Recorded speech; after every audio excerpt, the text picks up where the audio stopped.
IDFC First Bank has reported a mixed bag. Margins have declined owing to credit costs and slippages, but operating profit has found strength. Listen in to that conversation with V. Vaidyanathan, MD and CEO of IDFC First Bank. I want to start with the 21% advances growth, but the NII at 5%, largely RBI driven?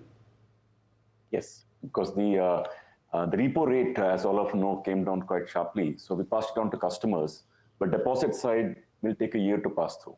So that's one of the fundamental reasons, actually. The net interest margin drop as well, so that's 24 bips on a sequential basis. I just wanted to get a sense as to what the trajectory looks like. Is this the lowest it could go, or is there more contraction in the books? Reason we discussed a moment ago, and also because the composition of the microfinance in the book has come down, so that has also affected that. But coming back to this one, to your question, Q2 could come down even more because the residual, the last 50 basis points of repo rate cut that happened last month, that is yet to fully be effective.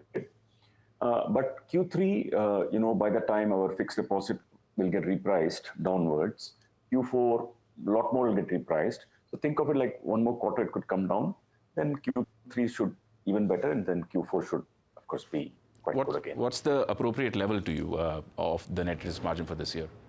Like Q4, it should get back to about 5.8% plus again. Okay, understood. I want to ask you about the CASA side as well, because there's been a positive surprise. We've got 48%. I mean, I say surprise because broadly in the industry, CASA trend seems to still be lower, but you've bucked that trend. Any indication of what's happened and what it could look like the rest of the year? Yes, we have actually built a really, really good franchise. I mean, I don't know if you're a customer or not, but I can tell you that most customers who enter to the bank, they really, we are getting a really good positive response from customers. So the main thing is that, so that's coming well. And also our branches have become more productive, getting more vintage and so on and so forth. And also we cut down the fixed deposit rates quite a lot. So therefore, by the mix turns out like that. So we feel that, frankly, our strengths are good on this front.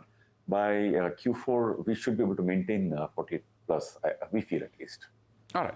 I want to touch upon the asset quality question because that's something that's been in the discussion for so long. Microfinance seems to be sort of stabilizing now. You've guided that Q2 things might start turning. I wanted to get a sense of what happened in the non-microfinance book in Q1. Was there anything specific that stood out as far as IDFC First is concerned? No, nothing specifically stood out. Think of it a little bit. Think of it like a bit seasonal, if you may call it so. And of course, the microfinance and both put together, slippage has gone up slightly. But I think if you see the system as a whole, you've seen commentaries from many organizations. There's been a bit of a increase in slippages in the system. But really, the broad asset quality numbers in terms of credit cost and NPA numbers, all that looks to be stable. So for us, nothing specifically to call out really. Okay.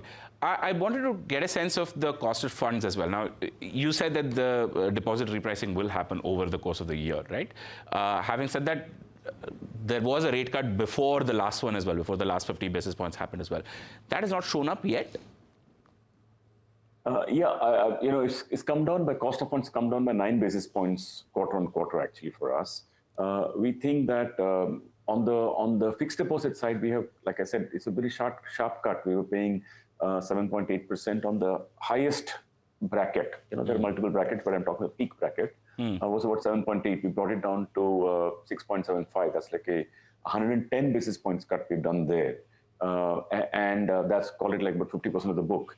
So as the years roll by, we expect cost of funds to come down by about 40 to 50 basis points in the bank, cost of deposits. You've guided a credit cost of about 2 to 2.05%. You're already at the lower end of that band that you've guided for. You're confident of this 2.05% for the year, and what's sort of driving that? I know people are pointing it out, saying that look, when the system is increasing, how are you somewhere in that zone still?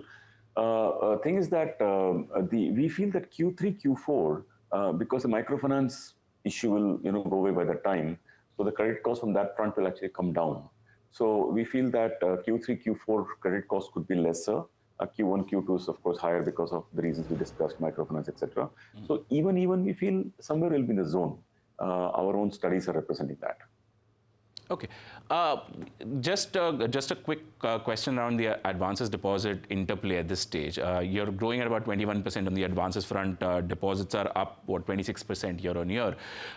These ratios or these growth rates still hold strong, or is there a chance that you would probably see some amount of boost on that front because the rate cut is coming in as well? The rate cut is good for the system as a whole. When rates come down, it expands the credit market in that sense. But for us, 20, we're happy. 2021, we're really very happy. We're not, as in the country, the overall environment, it's a comfortable number. And on the deposit side, the reason why we grow deposits, pardon me, excuse me, please. The reason why we grow deposits much more than loans, that's 25, is that we also need to bring down our credit deposit ratio. So incrementally, we don't want to have credit deposit ratio more than 75%, give or take. And we've been doing that for many years now. And with that extra money, we also pay back the bonds, etc. So 20 of loans and 25 of deposits this year looks comfortable. One last question I wanted to ask you about a general sort of sense of where the industry is headed at this point in time. If you were to look at the kind of commentary that's coming in, I would classify it as cautious, but still slightly optimistic. To your mind, what is probably standing out as potential risk and potential opportunity for the rest of the year? You should call it, the commentaries are more cautious, let me say, than cautious and optimistic. It's more cautious because you've seen the numbers coming around. And caution is very warranted in our industry. We should be very careful. But you asked for what is optimistic. Let me answer that question also. You see, in rural India, the wage growth has been reasonably good from the CMI, AC Nielsen data. Then there was, FMCG sales are looking better. So therefore, a bit of, monsoons have been good. So the kharif crop could be better. So there are some things in the rural India which is getting better. In fact, rural demand growth is even better than urban. So that's the one thing to probably be a positive one. Sorry, I said last question, but I want to close this conversation with one point about the fundraise, which was something that has been in discussions for a while. Are you expecting to close it this quarter now? Yes, it's certainly on the cards. Things are moving quite well.